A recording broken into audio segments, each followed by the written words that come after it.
Welcome, everyone, and thank you so much for joining us for a recipe for award-winning online community engagement. It's a real pleasure to be here with you and to have our special guest with us from the city of Abbotsfwd, the Abbotsfwd team. And they've got some really exciting stuff to share with you around their case study. The session today is divided into two sessions.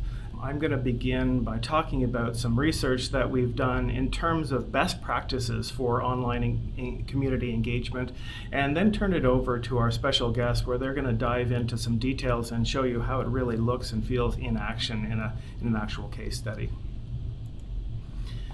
So this is sort of the context, and I'm sure you all have a set of pictures like this. I've got a shoebox full of these pictures. It seems like we always have to figure out what angle do I take the picture from to make it seem like there was an excellent turnout. We've got a special name for these people. We call them the STP. They are the same 10 people that show up to everything. And it seems like oftentimes we're faced with community engagement, and the alternative is sometimes this, where we've got a huge turnout and some pretty angry folks. And so online engagement has been developing over the last several years, and it's really been pitched as a solution to a lot of these challenges that we're having with community engagement. So on behalf of several agencies in Canada and the US, we conducted a research into some of the best case studies we could find that used online engagement, and trying to answer a couple questions. How specifically can online tools help the situation, and what do the most successful projects have in common, so we can create sort of a recipe for success when using online engagement for our planning projects. Out of that research, 9 key lessons emerged. So I want to go through them one at a time. And please don't feel like you need to take copious notes during this webinar. I'll be happy to share with you our public involvement software user guide that has a lot of this information in a very nice, attractive way. So some of the messages that came out of this research. When we looked at over 150 projects, the best projects that we saw defined what they mean by success right up front. And we asked them, what are they trying to achieve when they're thinking about community engagement and improving the process? And they told us a couple of things. They told us things about quantity. They want to engage more people, but also from a broader demographic. A lot of agencies were finding that the demographic that does tend to attend community engagement processes tends to be from a fairly narrow demographic. So a couple of elements on the quantity scale. On the quality scale, they wanted to collect informed input that they could trust is actually nuanced and educated in terms of what the choices and options are, but also actionable, so they can take that information and use it in their decision-making process. So quantifiable sort of outputs that they could say 4 to 5 people felt like this, and so forth. So those were the messages that we heard from agencies when talking to them about what they mean by success. Number 2, design for a wide spectrum. And here's what I mean about that. There will always be people who are positive and people who are negative about anything going on in your community. The vast majority of people are actually moderate and in the middle, but it seems to me that we're subsetting our audience by choosing different forms of public engagement. It turns out that the level of motivation across this spectrum differs greatly. And the most motivated people are right over here. It turns out that Maslow was exactly right. Anger and fear are excellent motivators, and that's why a lot of times when we create community engagement activities that are high barrier to participation, like giving up your evening or your weekend, oftentimes we're filtering out the people who are less motivated, who are not fired up, and fired up oftentimes by negativity. The most difficult to engage group are actually down here, the people who are maybe moderate or maybe even positive about what you're doing. They are not that motivated to come across town or give up their evening to sort of give you a pat on their back or give you a few pointers. Maybe I've got a few ideas, but they're not all fired up. So they're very, very difficult to engage. We often see it like we're trying to coax a squirrel who's kind of nervous into our hand, and we don't want to do anything to wave our hands and scare them off. Number 3 is, it's great to aim high and set lofty goals for public engagement, but it's useful to also be realistic about what kind of participation you can get using different forms of public engagement. Public meetings are very useful, and it's a great way for people who are deeply engaged to talk to each other and to learn about neighbors' viewpoints and express their own viewpoints in detail and gain a lot of information from you as well. Unfortunately, the average public meeting engages about 20 people. So if you're not seeing large turnouts at your public meetings, you've got great company. Now, some public meetings are overrun with people, and we've seen some of the reasons why that is. Online crowdsourcing are a set of tools that allow people to submit ideas and vote on each other's ideas. Usually you need to create an account, so there's a bit of a barrier to participation, but people who are intrigued about the process will participate. The average online crowdsourcing project gathers about 200 people, so about 10 times more than the average public meeting. Online surveys do even better, about 10 times that. Successful online surveys can be in the 2,000 participant range or even higher, depending on how interesting or interactive or short the survey is, as you'll see later. Time is really, really of the essence here. It turns out that about a 5-minute ask, so asking people for about 5 minutes of their time is about the sweet spot. It drops off very, very sharply when you ask for 10 minutes of their time, and by the time you ask for 15 or 20, it starts to level out, and you end up with the people who would come anyways to any sort of event that you held. Actually doesn't make that much difference if you ask for 2 or 3 minutes of their time. People will give you 5 minutes or so, even those people who are not terribly fired up or all that interested. Number 5 is do not require registration. If you can avoid it in your online process, don't require people to register before they begin. If you are met with a registration before you begin, about 9 out of 10 of those people will just go away. So your would-be participants will just say, I'm not that interested. If you allow people to begin and then maybe even have an area at the end where they can put in their information, a lot of them will do that because at that point they're engaged in the process. They've spent a few minutes learning about what's at stake and submitting their information, and they're curious about getting the results, and so they'll actually kind of sign up at the end but not at the beginning. Number 6 is offer as many different ways to engage. So don't just think about the web as people with their computers. Smartphone engagement is becoming ubiquitous. Over half of the participants with MetroQuest at this point are using smartphones to access the system. So make sure that you use software and websites that are responsive and very, not just accessible, but delightful to use on a smartphone, because increasingly that's going to become more common than using a desktop for accessing things like community engagement online. Kiosks have been wonderful for us because they allow our clients to put down the kiosk in a community center or in a library, and you can get anywhere from 200 to 500 people per day to participate, and probably people that wouldn't have otherwise found out about it. And those allow you to really target your audiences that are maybe underrepresented in other forms of engagement.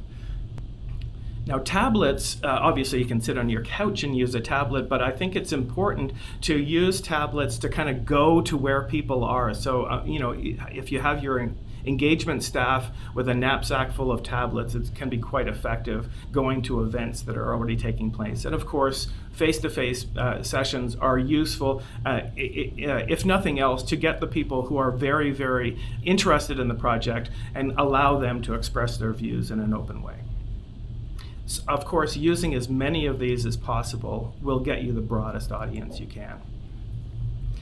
Number 7 is making it insightful and delightful. There's 2 aspects here. Insightful means that building as much as you can some education into the process, allowing people to learn about the different options in as rich a way as possible. And because you're on a budget of only about 5 minutes or so, using visuals is a great way to allow people to understand the choices that are before them. Delightful means something that people are excited to use and will actually recommend to their friends, because that's how real growth happens online. When people start recommending it to other people that they're connected with, all of a sudden things start to take off and multiply very quickly.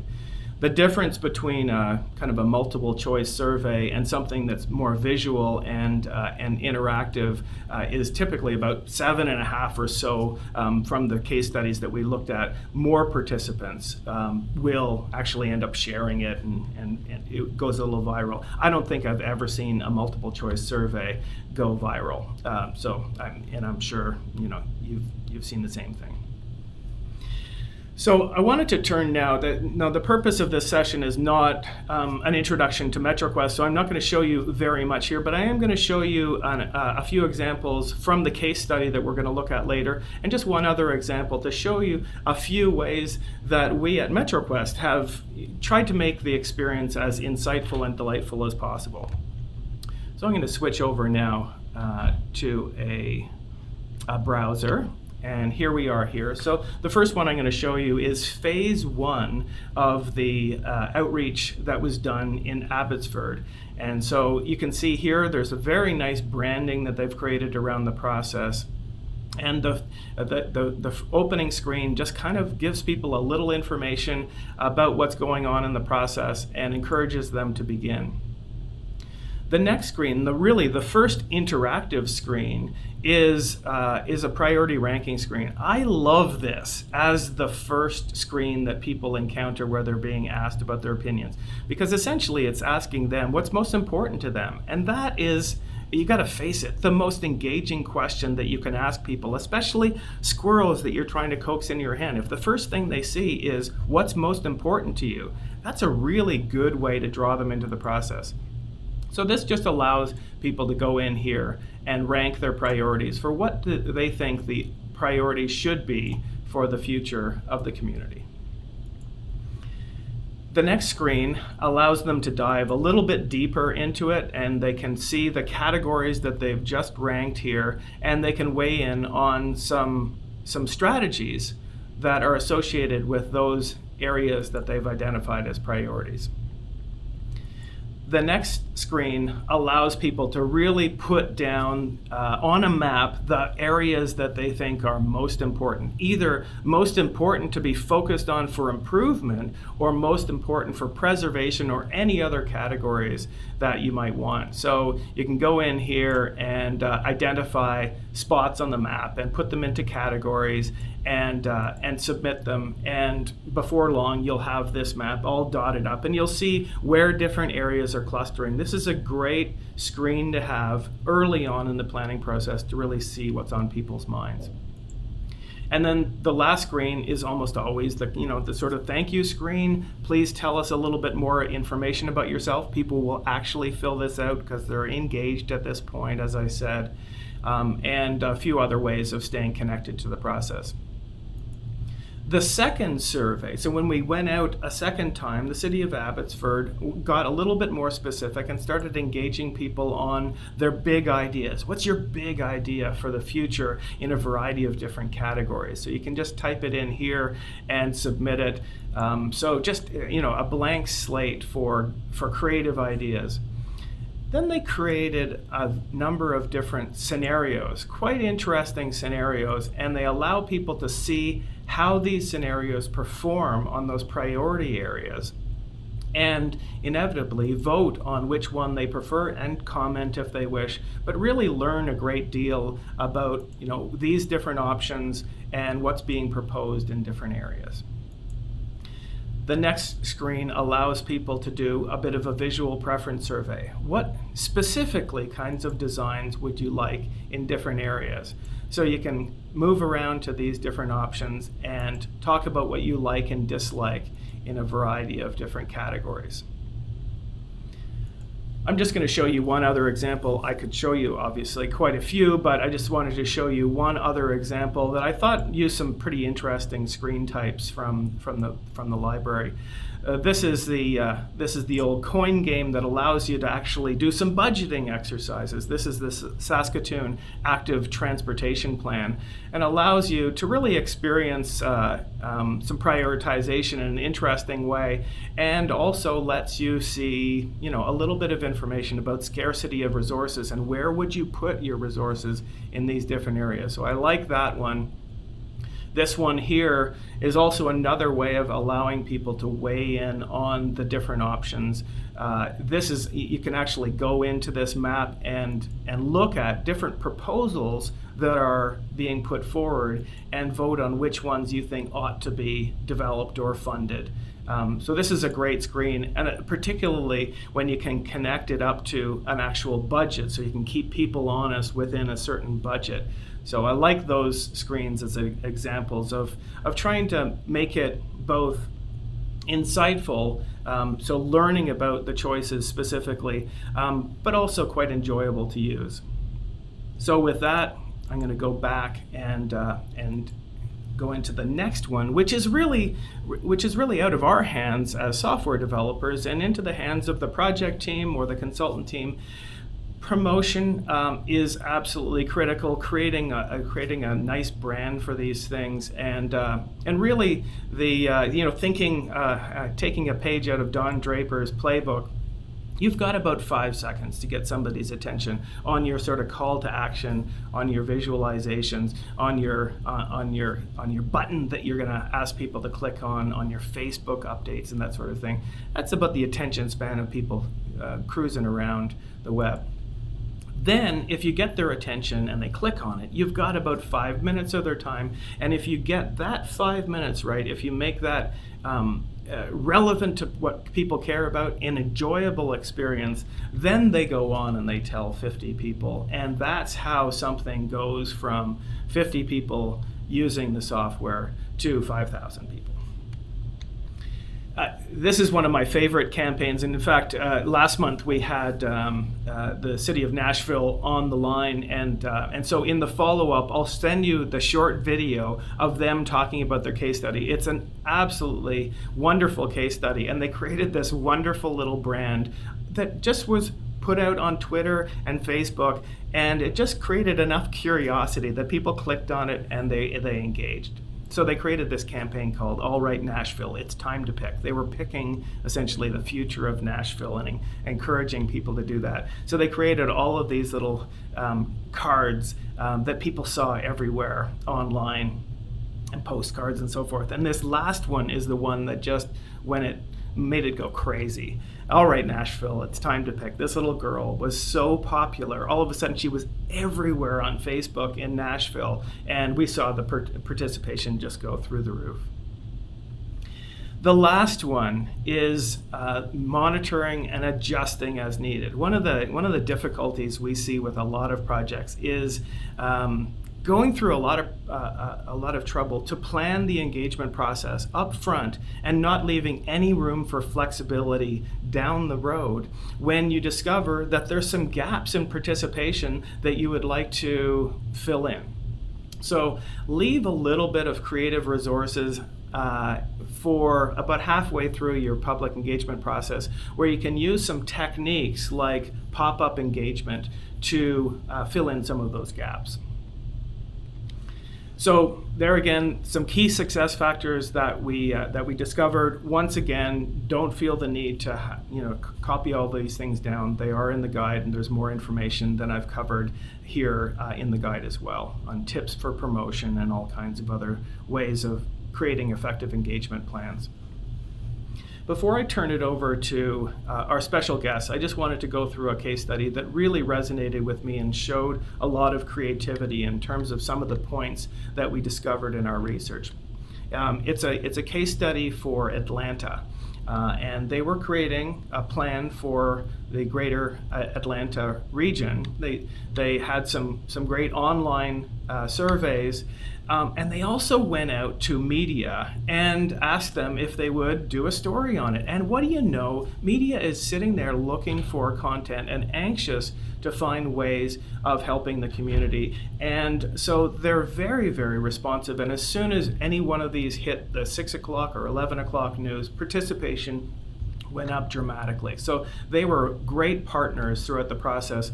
They also created share kits. And a share kit is something so simple, but so useful. It's like a 3-page document that you can make available to bloggers, to community groups, and it's simply a cheat sheet for having sample Facebook posts, sample Twitter posts, sample blog posts of different lengths with some resources like visuals that people can cut and paste. People are looking for content for their feeds, for their blogs, for their newsletters, and so forth. And if they can just simply download it and help you by promoting your project and help themselves by growing their audience, it's just a win-win and very, very easy to do. They also did a great job of monitoring who was participating throughout this very complex region and adjusting along the way. So they used pop-up engagement. One of the engagement people there had a laptop bag with 6 laptops and a sign, and she just went to different community events where there was an underrepresented demographic, and she set up a booth or a table at an event that was already taking place. Really, really effective in targeting some underserved populations. Other forms of pop-up engagement, which I really like, just putting up a board and allowing people to write ideas on a board, or putting up posters and allowing people to get a set of dots and put them on their preferred options. All kinds of ways of allowing people to participate that are there probably at the event or at the community center for a completely different reason, but they usually have time on their hands to do something that's interesting.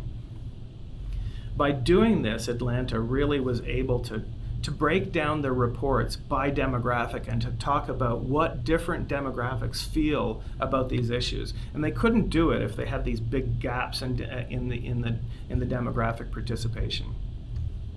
They also did something that I think is really, really nice, which helps, in my mind, build a culture of community engagement, reinforces the value of participation.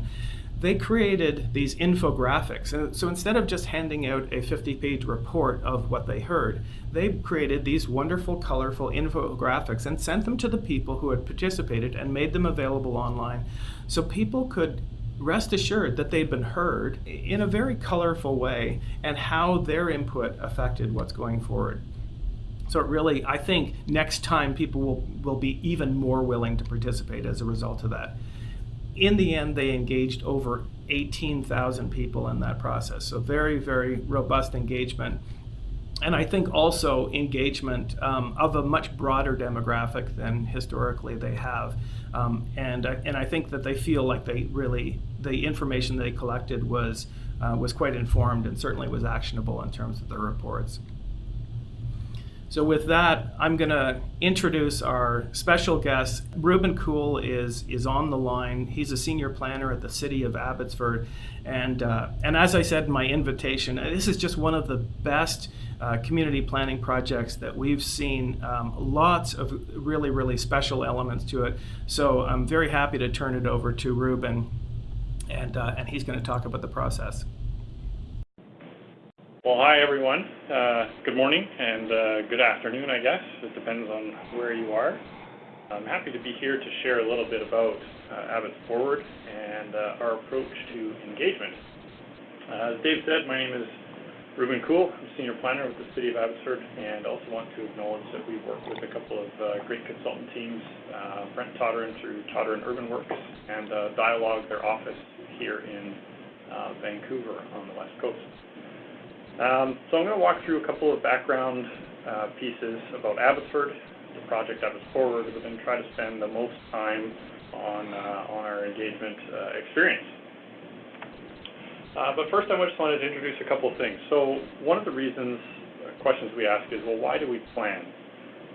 And most often, we get into planning to help create visions, such as the one that you can see on the screen here. But one of the challenges is that the results from our planning processes don't necessarily match the vision. The implementation often fails. So this example, this is an image of Abbotsfwd. The previous one was not. And it shows that there's a tension in planning for many communities. One of the challenges we face is, how do we have an honest conversation with people when many of the past conversations have failed to create real results? It leads to a lot of apathy. So I'm going to cover a few things today. Won't talk about implementation, but talk about having an honest conversation with people in the community about the complexities of building a city. So we're going to begin with a little bit of information about Abbotsfwd and where we are and kind of what makes us tick. So this is us. We are on the west coast. We're surrounded by forest and farmland, rivers, and the United States border. Vancouver is about an hour to the west, and Seattle is about 2 hours to the south. So this is a slide showing a little bit of background about our geographic situation. So we're the largest municipality in the city, 389 kilometers squared, and over 80% of our land area is rural. But on the flip side, most of our residents live in the urban area. So about 80% of our population lives within that compact urban core. Now, we've seen a lot of growth in the past. One particular period of really fast growth was the 20 years from 1981 to 2000, and we had about half of our city's current residents arrive then. And finally, one quick thing, people often think of us as a bedroom community to Vancouver or municipalities to the west, but we're not a bedroom community, but we rather have a very diverse economy that enables people to live and work in the same city. That's enough about Abbotsfwd, rather quick. But what about Abbotsfwd? I'm going to talk a little bit about our project. So Abbotsfwd was a project for updating our official community plan, and that's a plan that guides the future growth and development of the community. And we broke out the work over 2 years into 4 stages. And engagement was a key component through all 4 stages. At the beginning, we established these guiding principles. And you'll notice at the very top, the most important one that was listed first was an emphasis on community engagement.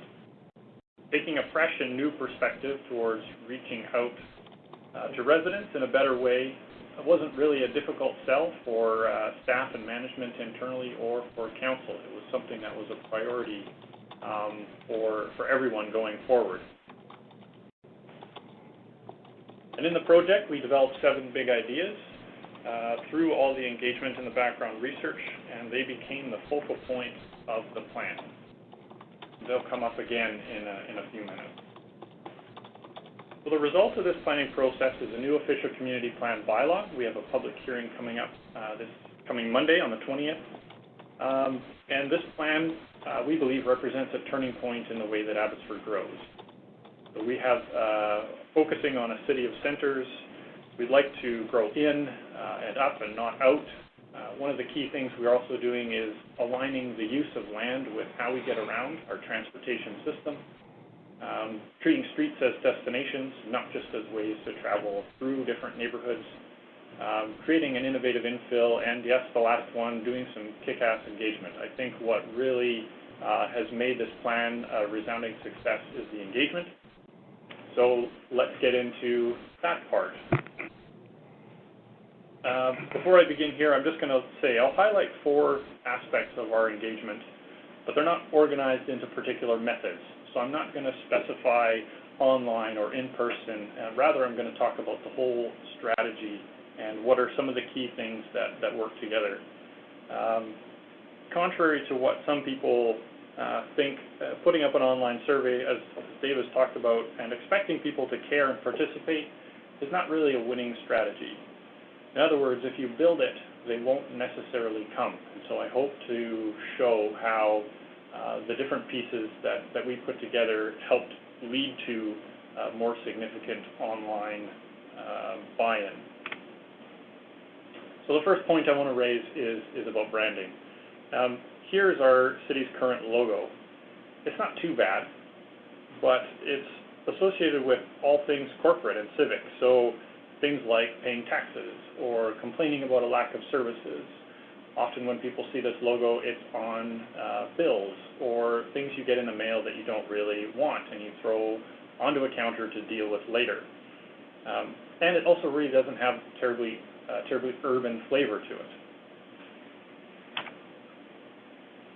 So at the beginning of the project, we decided we were going to get rid of it. We wanted to live outside the traditional corporate brand, and we created a project brand that has a unique identity focused on drawing people in.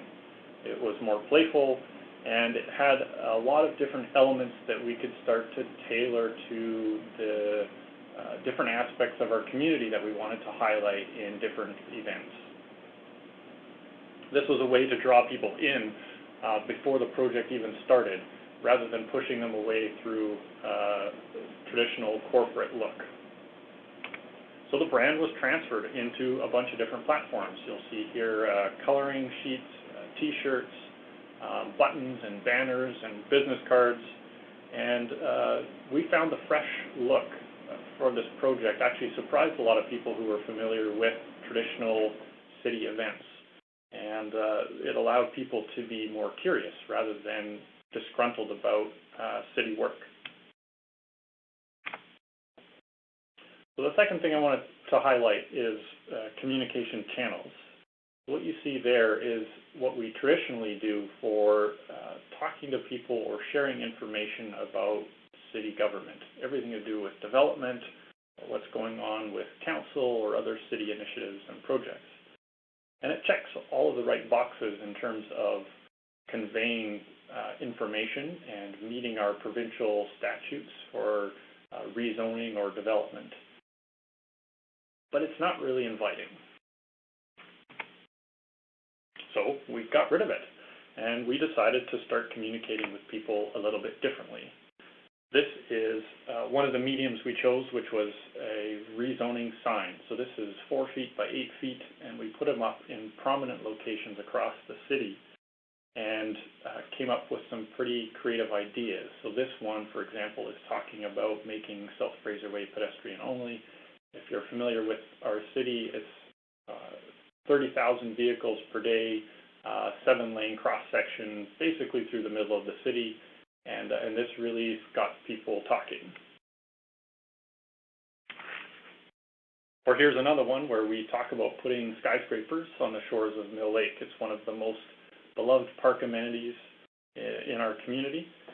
And with both of these ideas, what you'll notice is that they're intended to provoke.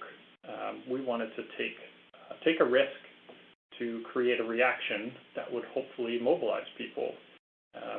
We kind of called it a bit of a controlled burn. We didn't want to create a wildfire, but we did want to get people energized and come and be a part of the project. In addition to that, we also appealed to people directly. So what you see on the left there is a water bill insert. So every 2 months we send out water bills to 25,000 households. And so we put a package with the same ideas and a little insert that basically said, come and get involved and tell us your ideas. And then on the right, we put together a Facebook ad campaign where we paid to have these same ideas put into people's news feeds. There was a bit of a risk with the Facebook and other social media because it can often get out of hand pretty quickly. But what we found is that after a few days of agitated comments, a few people had actually clicked on the link and completed the survey. So this link took you straight to MetroQuest. And in the comment section, you actually had people starting to comment to people who were complaining, saying, well, you can complain here, but basically the city's asking for your ideas, so why don't you tell them? And we found that the self-moderation online happened within a few days of the ads going out. And I want to take a quick little aside here to show you a chart. So we started to track the number of responses we were getting through MetroQuest in our online survey. And you'll see there on the bottom the days of the month. And if you go from the left and you see the number 2, that first spike that takes it almost to 75 was when our Facebook campaign started. And you'll see that that level was maintained throughout the length of the survey. And in my opinion, I think the Facebook campaign did really well to help us achieve a high rate of return on the responses. The third thing I want to talk about is the language that we use. This is a quote. If you're trying to read it while I'm talking, you might not make any sense of it, but it's from Donald Rumsfeld. If you were paying attention to the events of the time around some of the conflict in Iraq. But the language you speak has a significant impact on other people's ability to understand what you're saying. And so policy bafflegab doesn't really help you when you're trying to go out into the community to talk about some ideas. And so we tried to get rid of that. We tried to not talk like a planner, and we tried to talk like people. So we started to put together just simple questions about visioning for the future of Abbotsfwd. What does the city look like? What happens when we have 200,000 people? Starting to talk about 60,000 people are coming and have a clearer message about that. Again, this graphic was intended to start to poke a little bit. And you have this idea that there are people coming. Where are they going to live? Let's start having a conversation about how our city is growing. Events themselves became less about planning or visioning or official community plans or density or land uses or designations, all these terms that we talk about in planning, and they simply became about how do we build a better city. And a final example of the speaking human or using plain language were the 7 big ideas, trying to draw people in and build a vision that was easy for people to understand and picture themselves in. And the final thing I want to talk about is City Hall. So this is a picture of Abbotsford City Hall, and it's frequently City Halls are used as the public information meeting locations. So we put an ad in the city page, as I showed, and we would always invite people to come to an open house. But as Dave was talking about earlier, my notes here, I say it's usually the same 20 people with the same 20 ideas or the same 20 complaints. And you can guess what's coming, but we wanted to get rid of that. We wanted to do something different. And so our approach was to go out and meet with people where they are already gathered. Throughout this process, we haven't had a public engagement event at City Hall yet. Actually, the first one is the public hearing next week, Monday. So we had a speaker event at an art gallery. We had road shows at malls and community festivals and libraries and recreation centers. We held multi-day fairs at vacant storefronts where we talked with the owners and put up a shop for a couple days. And we did neighborhood walks in neighborhoods across the whole city where we invited people out to go for a walk and talk about what was going on in the city in their neighborhoods. One of our signature events we recently held 2 months ago was this pop-up park where we took over a vacant and underused mall parking lot in the middle of the city, one of the most prominent intersections that we have that was always just pavement. And we unveiled our draft plan at this pop-up park. We had about 850 people that stopped and lingered and talked with us. We had mini golf, food, and we were surprised at how many people use that intersection beyond just driving through it. So this wasn't about trying to draw people in who are in their cars. We were trying to activate the space and talk to people who were already using the area as pedestrians, or what we found is we started interacting with people who were seniors or on modest incomes. And a quick image here. The top one is what our roadshow booth looked like at Flea Market, and the bottom one is at a local Sikh temple where we again set up a booth, and we had 6 volunteer translators from a youth group that helped us reach out to the Indo-Canadian community here in Abbotsfwd. And through all that, we had about 8,000 interactions, which is less than what Dave was talking about for Atlanta, but relative to population, we have been blown away with the participation and engagement of our citizens, and we believe we have a better plan because of it. Quick little map. This shows geographic coverage of our online survey, and what you'll note here is that it's really difficult to achieve this kind of coverage in a city when you're just doing physical in-person events. One of the advantages we found with the online was that we could reach a broad geographic area rather quickly. I'm just going to jump over this one and then go to this last slide here. So often we get asked, how does engagement actually impact the plan, or did it affect the result? So what you see here, the top pie chart, is a response to a question that was simply, as Abbotsfwd grows and changes, what is the most important aspect to rethink? And what we found very interesting was that 26% of people gave ideas that were based on transportation and transportation options. And so that was something that we kind of wanted to unpack a little bit and find out a bit more about. So in the next stage of the work, when we did our online survey, we actually started to ask questions about transportation.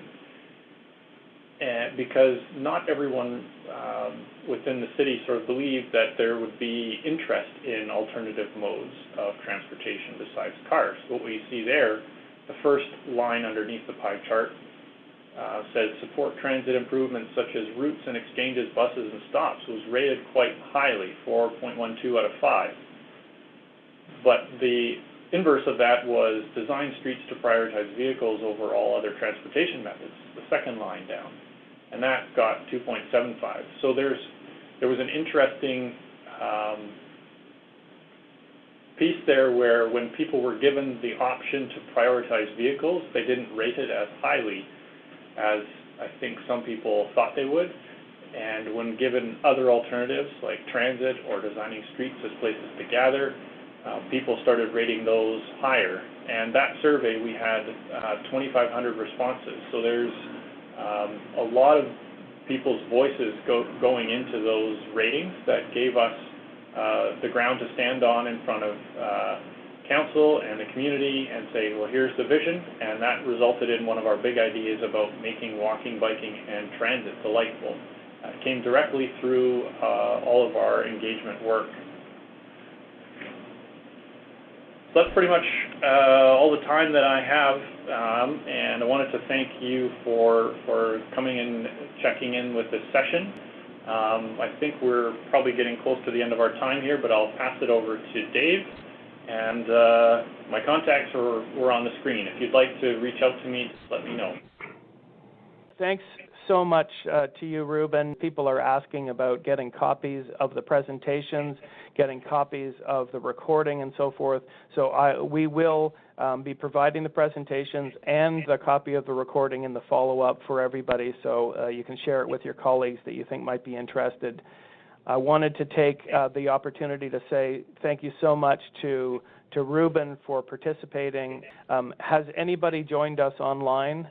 Thank you. Very informative. This is Marcus Garnett from Halifax Regional Municipality. Hi, Marcus. Yeah, thank you. Very, very helpful. I'll be happy to circulate the presentation when you send it out. My pleasure. I'm glad you enjoyed it. We have participation from 10 provinces and territories, and I'm glad we've gone coast to coast in Canada. We actually have a whole bunch of people from the United States as well on the line as well. So it's been really, really well attended. Unfortunately, we couldn't accommodate everybody. Really appreciate you guys signing up and love the questions that are coming in. So thank you so much. Thank you. It's time well spent. Thanks, Marcus. Take care. Bye-bye. And thank you, Ruben. You're welcome. All right. Take care, everyone. Bye-bye.